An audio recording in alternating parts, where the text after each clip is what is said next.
Halo rekan-rekan mahasiswa, salam sejahtera untuk kita semua. Kembali bertemu dalam materi akuntansi pajak pada pertemuan yang ketujuh. Kali ini kita akan membahas tentang persediaan menurut akuntansi dan perpajakan. Definisi persediaan menurut PSAK tahun 2007 adalah aset yang tersedia untuk dijual dalam kegiatan usaha normal, baik barang dagangan untuk usaha perdagangan maupun barang jadi untuk manufaktur, berada dalam proses produksi atau barang dalam proses manufaktur dan pekerjaan dalam proses untuk kontraktor, dan dalam bentuk bahan baku atau perlengkapan bahan pembantu untuk digunakan dalam proses produksi atau pemberian jasa. Secara ringkasnya, di sini sudah diringkaskan bahwa persediaan untuk perusahaan dagang itu jenisnya adalah persediaan barang dagangan. Sedangkan untuk perusahaan manufaktur, maka macam persediaannya ada lebih dari satu.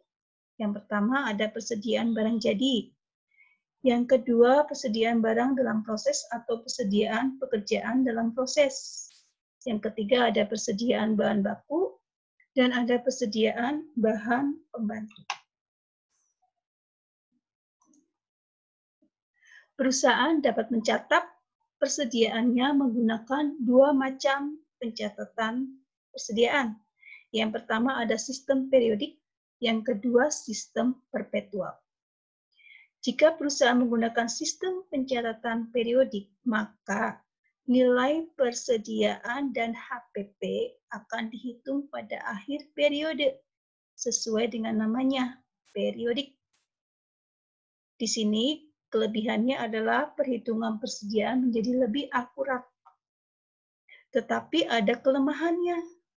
Jika jumlah dan jenis persediaan sangat banyak menjadi tidak praktis dan ekonomis. Karena untuk mengetahui nilai persediaan pada satu waktu itu dibutuhkan effort yang lumayan. Bisa jadi harus stok opnam dan itu butuh waktu dan tenaga yang cukup bernilai. Jika perusahaan menggunakan sistem perpetual, maka nilai persediaan perusahaan selalu diupdate setiap ada transaksi yang berhubungan dengan persediaan. Misalnya, transaksi penjualan, pembelian, retur penjualan, retur pembelian, sehingga saldo persediaan itu selalu update, ya. Nilai HPP akan dijurnal setiap ada transaksi penjualan. Nah, sistem perpetual ini adalah yang disarankan oleh Undang-Undang Pajak, Undang-Undang 36 tahun 2008, pasal 10 ayat 10. Jadi pajak itu menyarankan perusahaan untuk menggunakan sistem pencatatan perpetual. Di sini contoh transaksi. Pada tanggal 3 Maret 2014, PD ya, ini PD Bintang membeli 100 unit barang dagang dengan harga 5 juta rupiah. Harga belum termasuk PPN secara tunai. PD Bintang ini telah dikukuhkan sebagai PKP sejak 31 Januari 2005. Jika sistem pencatatan adalah perpetual, maka jurnal atas transaksi tersebut, di sini kita buat jurnalnya. Kelengkapan jurnal ada tanggal, keterangan, kolom debit, dan kolom kredit. Kita masukkan tanggalnya 3 Maret 2014, keterangannya persediaan barang dagangan. Karena ini menggunakan perpetual, maka persediaan barang dagangan bertambah 5 juta rupiah. Kemudian ada PPN masukan sebesar 500.000 rupiah. 10% kali 5 juta. Kasnya, karena kita membeli secara cash, maka kasnya berkurang sebesar 5.500.000 rupiah. Jika PD Bintangnya belum PKP, maka PPN ini tidak bisa dikreditkan, maka nanti akan menjadi rugi jika tidak ditambahkan sebagai penambah nilai persediaan barang dagangan. Jadi di sini jurnalnya tanggal 3 Maret 2014, in case PD Bintangnya belum PKP, persediaan barang dagangan akan bertambah Rp5.500.000, kasnya berkurang Rp5.500.000.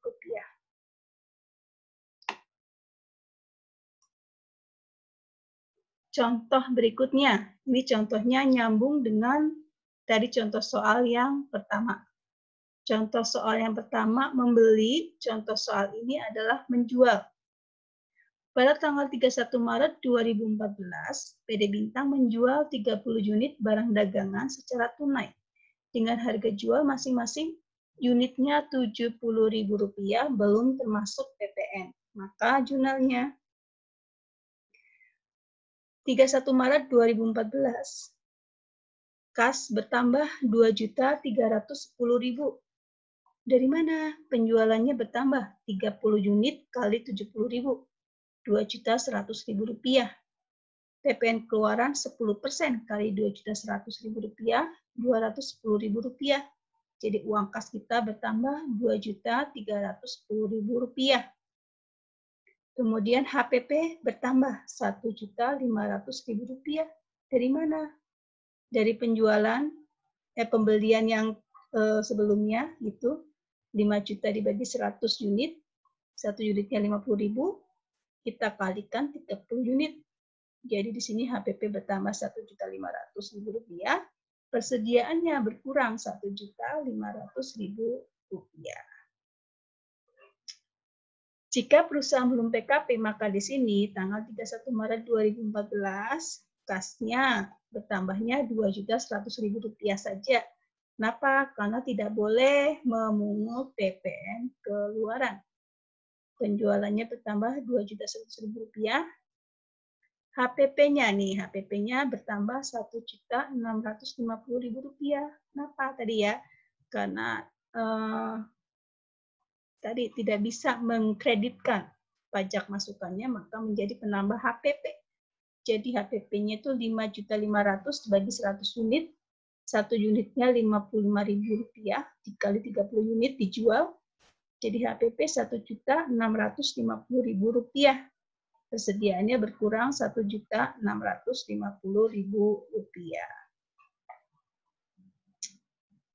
Bisa mengikuti ya?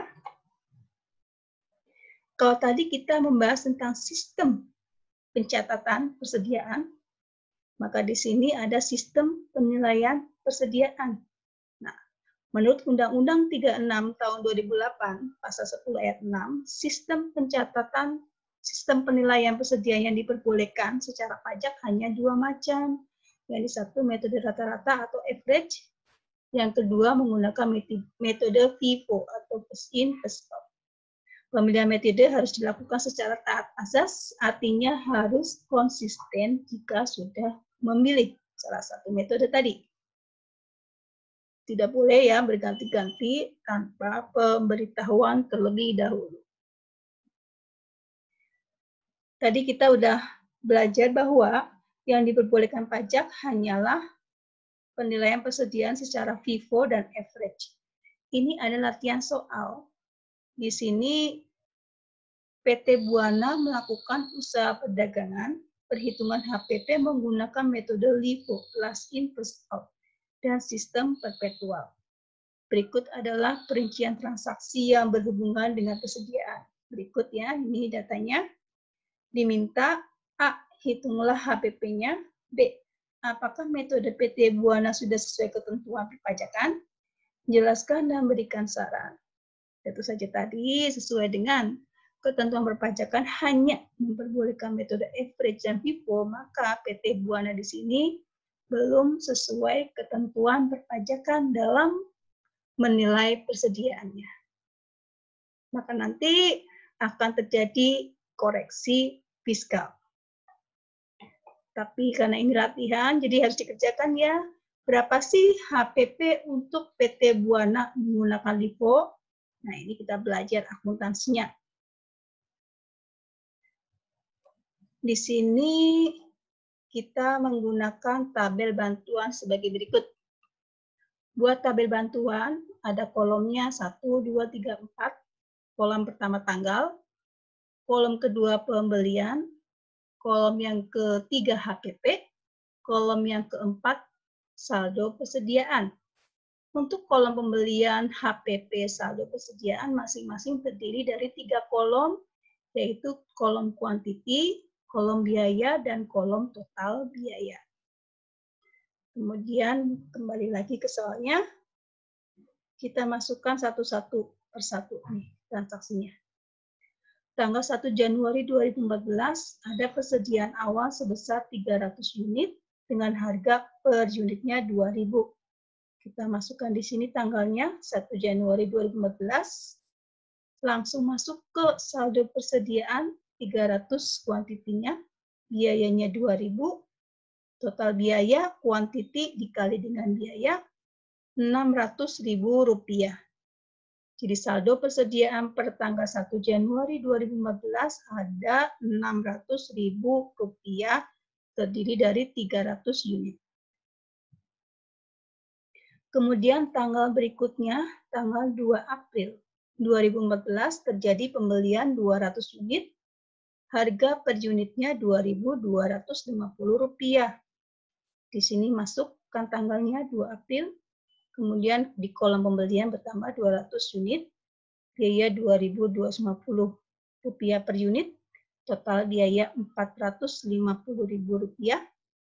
Di saldo persediaannya ini jangan digabung karena berbeda-beda harga belinya. Maka di sini saldo sebelumnya kita turunkan ditambah dengan saldo dari hasil pembelian tadi di bawahnya. Jadi per tanggal 2 April 2014 saldo persediaannya ada 500 unit total, terdiri dari 300 unit dari harga beli Rp2.000 dan 200 unit dengan harga beli Rp2.250.000. Kemudian tanggal berikutnya terjadi penjualan sebesar 400 unit dengan harga jualnya Rp3.500 per unit. Kita masukkan sini tanggal 25 Mei 2015. Kita masuk ke kolom HPP. Karena ini adalah LIFO, last in first out, maka 400 unit yang dijual tadi kita ambilkan pertama-tama dari 200 unit seharga Rp2.250. Dari 400 berkurang 200, sisanya 200 kita ambil dari harga beli Rp2.000 per unitnya. Jadi saldo persediaan per tanggal 25 Mei 2015 masih ada 100 unit dengan harga beli Rp2.000. Demikian seterusnya cara mengerjakannya, tidak dituntun satu persatu ya. Lanjut langsung ke tanggal terakhir, tanggal 2 November 2014.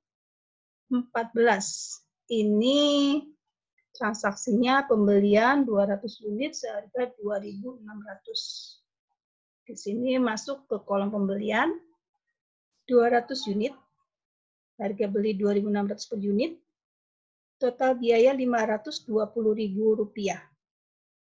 Jadi saldo persediaan per tanggal 2 November 2014 ini di atasnya sebelumnya ada tiga item turun ke bawah, kemudian ditambahkan dengan pembelian pada tanggal 2 November ini.